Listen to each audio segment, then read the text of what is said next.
Hi, I'm Tessa, and welcome to Little Lady Homestead.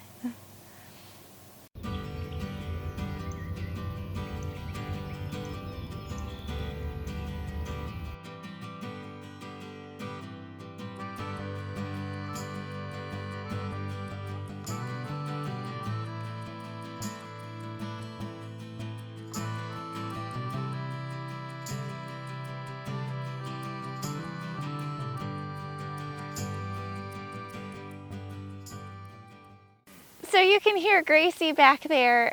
She and Jake and Charlie don't understand why I'm about 30 minutes later than I usually am to get them out onto the pasture and to let the babies nurse. I need to move their temporary fencing today so that they get some new grass. This is the second paddock that they've had here, and I am learning when they should be moved, and they were on this grass for about 2 days. They don't have it all the way eaten down, and that's not what I want. I don't want all of it to be too trampled or eaten down too far to the ground. So I think it will be patchy, and we'll still probably have to come behind and mow this area. But I think it'll be the best for the grass if we move them before, they trample and eat it down too much. So I'm going to move them down actually to the other side because that grass is really tall and really lush. And so I think we're going to alternate when they rotate on this side and that side. That way the lanes that we make to their yard don't continually get trampled. So maybe 1 week will be on this side and 1 week will be on that side. So far they've been in a paddock for about 2 to 3 days. So again, I think every day will be different.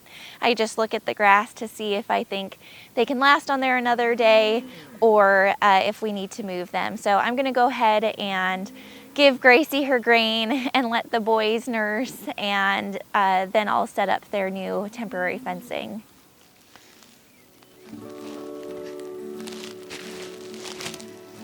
Hey, Gracie.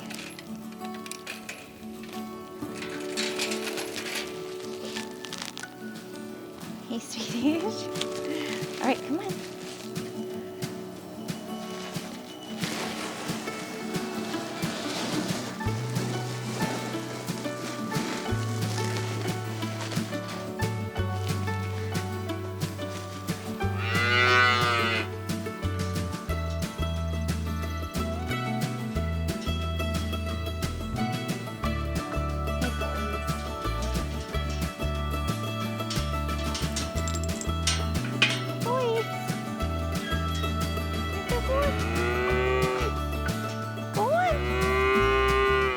Get your mama.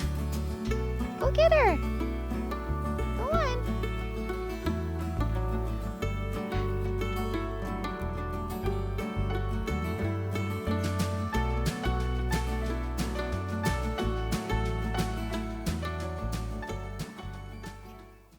I've only moved this setup once so far by myself, and what I did last time, I reeled both of these up, and then I moved the pigtail posts, which are for corners or anytime the twine changes direction. So I would get those placed, and then I would get the top strand of twine roped out, and then I would place the center blue support posts, and then I would do the bottom one. So that worked okay last time. I'm going to do that again today. I'm sure over time, the more I do it, I might change my process, but I'll see how fast I can do it. It took me maybe 20 to 25 minutes last time. I'm sure in the future, hopefully it'll only take 5 to 10 minutes. So we'll see how it goes.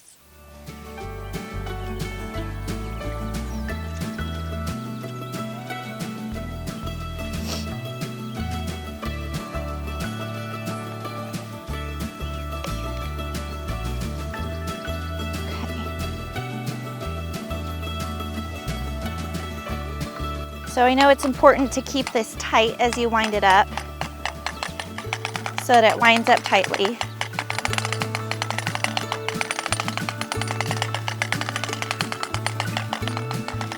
And thankfully this is a geared reel, which means that it spins 3 times for every rotation I make with the handle.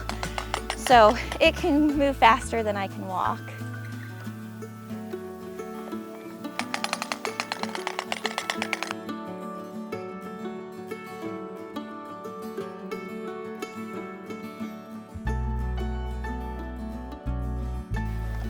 So I do feel like I need to work on my wrist strength because it does get pretty heavy. It's probably, I don't know, 5 or 6 pounds, but it's big and you have to kind of rotate it. So I didn't get this as tight as I would like it, and I didn't rotate it enough so it spooled up on one side more than the other. So it's definitely going to take some practice. So I'm going to leave it here because we are going to make a turn out of here so that they can go on pasture over here, which we haven't done so far. So far we've just gone straight out of their gate. So I'll leave this here because probably our first post will go around here to start turning the corner. And then I'll start working on this one.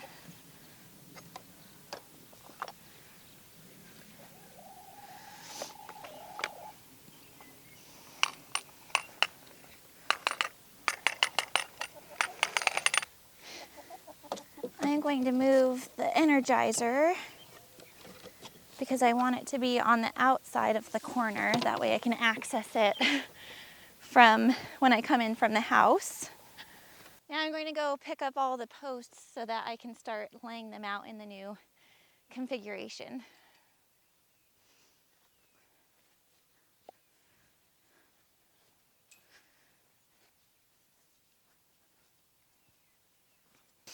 All right, so I'm going to start laying out the pigtail posts, and curious to know if I have enough. I only have 6 of these, but we do have other insulated posts that I could use in a pinch. Like I said, this is our first time moving the cows to this area, so we have a little bit more angles to work with. We're going to the feed store today though, so I can pick up more posts if I need them. So I'll kind of lay it out how I think it should go.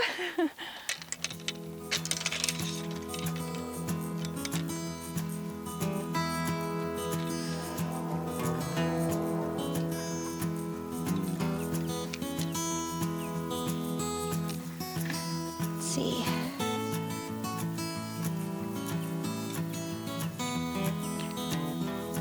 Okay. So I think that's going to work out. We're going to end up with one extra. I'll get the back 2 corners of these set up, and then I'll string out the top wire and then get the blue posts and then do the bottom wire. Careful, that's pokey. All right, let go. Or you can keep that one. I'll take this one.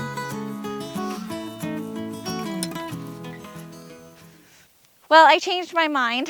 Since we have this road that we use to drive the tractor through to get down to the old house in the barn, it's obviously not graveled or anything like that. It still has really good grass, hay grass on there, and it's really long. So instead of not letting them on here and then just dedicating to mowing it, I figure we'll just let them on there. So it's a really narrow strip though, so I might make it pretty long, and we'll just see. All of this is an experiment to see how big I should make their paddocks and how long they should be on there. So I'll just play it by ear. It'll be really narrow, but that's fine. I don't want to go all the way because I feel like that's too big. I don't like making it too big because then they're really going to chomp down what they like and not really eat it uniformly. So I want to make it small enough that they eat everything pretty uniformly and not just eat what they really like. All right.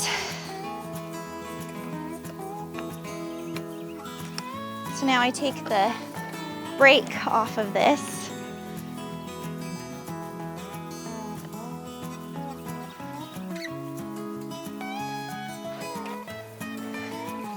Oop.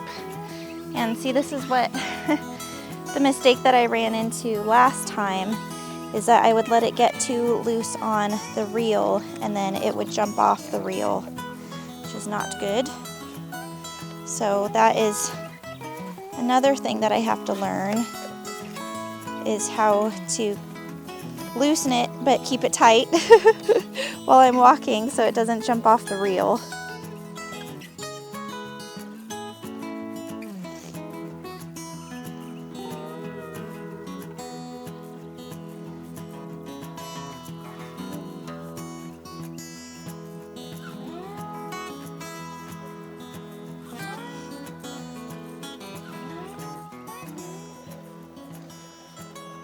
So far I can keep it taut while I'm walking, but then if I take my hand off of it to wrap it around a post, that's when it gets loose and starts to unwind.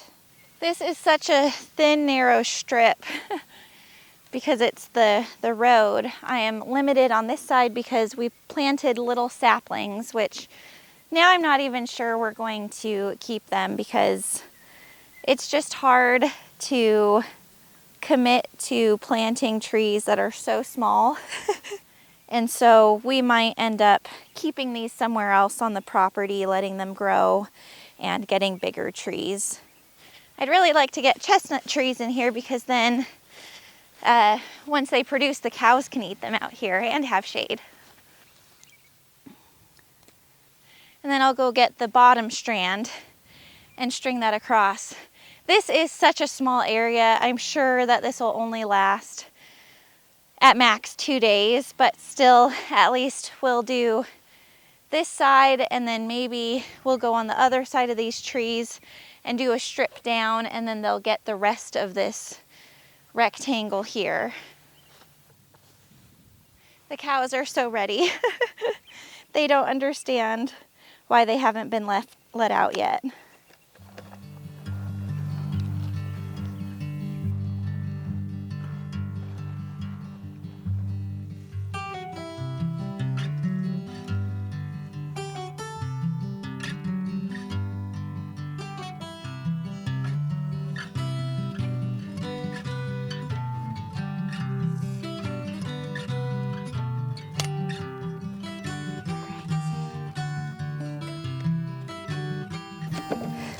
All of this means nothing unless it's properly electrified.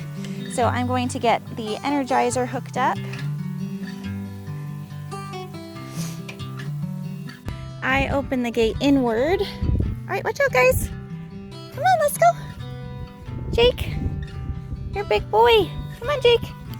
Let's go. Come on, Jake.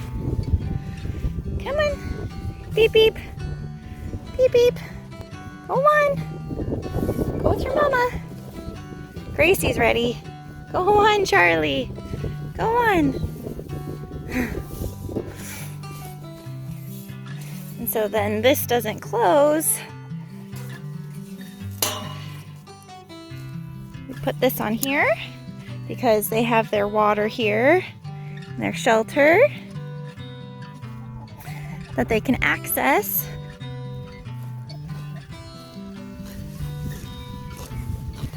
What do you think, Gracie?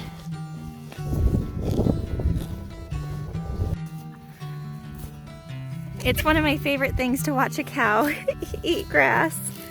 She just chomps and chomps and chomps and chomps. It's full speed. And that's what she does. If she's eating, she's just full speed.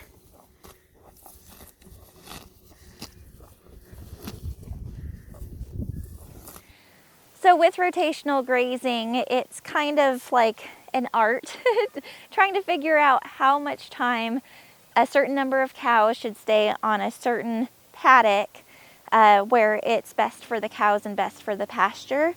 And so it really has to do with how many cows you have, the breed, so therefore the size of your cows and how much they're eating, and also the quality of the grass or the forage. And so each day I'm just looking at the grass to see what percentage of it is trampled, what percentage of it is eaten down to the ground, because I don't want too much of it to get trampled or eaten down.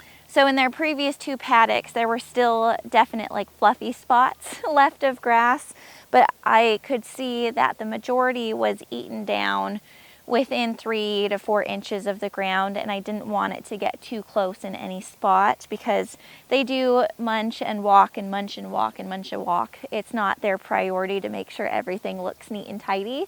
And so I think if we have that, we'll just come behind with our mower and mow it down. That way no weeds go to seed. But for now, oh, yes, does that feel good? For now, I'd say they're doing a really good job.